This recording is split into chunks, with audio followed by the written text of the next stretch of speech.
What's up everybody, another beautiful day in Azeroth, and here's how to defeat heroic Silken Court in Nerub'ar Palace. Two bosses that share health, both needs to be tanked, but only a Nerub'ar is movable, sky spin or jump around the outside of the room, multiple phases, and a boatload of mechanics. Phase 1 lasts until boss reaches full energy or 66% health. Main mechanic here is a noob's reckless charge. Every now and then Sky Spinner will spawn giant swirls at several players' location that turns into web on the ground with a cocoon in the middle. If two or more players stand inside a web and moves over the cocoon, it will detonate and web these players together. When a noob charges, you need him to charge through 2 sets of webs before hitting the wall, or everyone dies. So you want to assign at least 2 teams of 2 to deal with this. The pair moves into the web patch, one moves over the cocoon, then you extend the web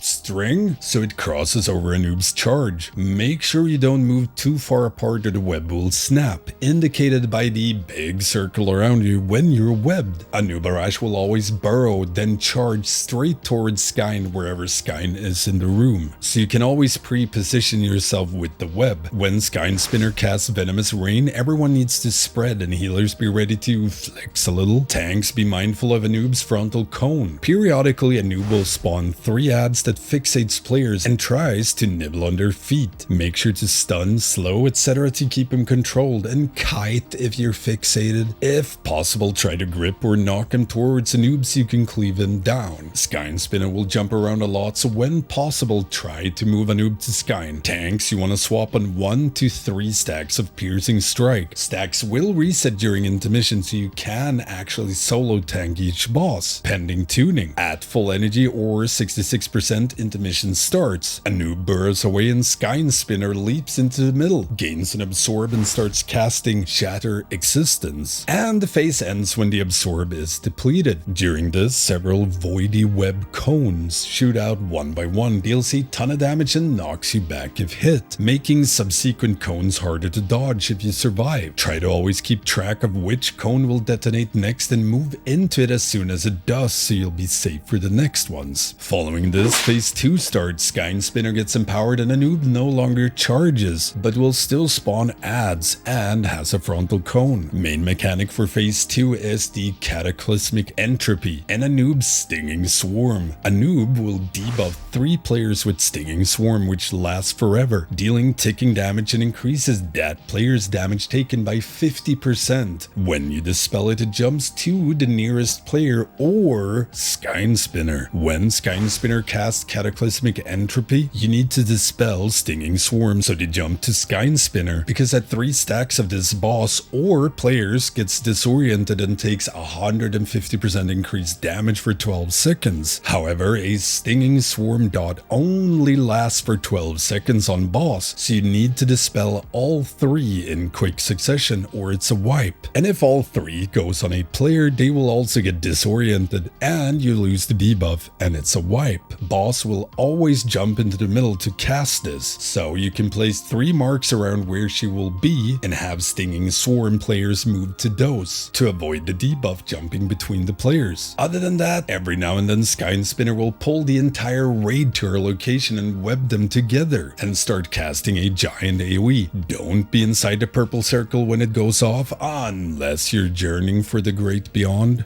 And you move 30 yards away to snap the webs. When boss reaches full energy again or 33% HP, second intermission starts. This time Sky Spinner takes a break and a noob goes into the middle, gains an absorb. During this, you need to dodge circles like on Kurog, but on crack. And if you get hit, you get spiked and stunned until the spike gets nuked down. Avoid taking spikes up the old, well, you know. When the absorb is depleted, phase 3 starts, which is a mix of phase 1 and 2. On crack. A noob will charge again, but you don't get web patches anymore and you need to instead save the webs from Sky Spinner Web Vortex and use those for the charge. So again, you want 2 teams of 2 to be in charge of the web, but this time it's random who gets webbed. So you need to use the power of communication so that at least 2 and 2 manages the webbing. You will still be getting Stinging Swarms that you need to dispel onto Sky Spinner, but yeah, everything is very scripted and timer based, but due to this, you might need to have Stinging Swarm debuff up for a long time before dispelling them onto Skyne Spinner, and same thing with being webbed for a long time before charge. Oh, and a noob will also do its intermission circles a bit during this phase. And yeah, that's pretty much it. If you have any questions at all, hit me up in the comments or become a patron, Twitch sub, or YouTube member and get access to the Stankie Discord, where you can get help with anything rating related, shoutouts in videos, virtual high fives, and yeah, don't forget the usual stuff. Like, comment, subscribe, slap that notification bell, and thank you all for watching.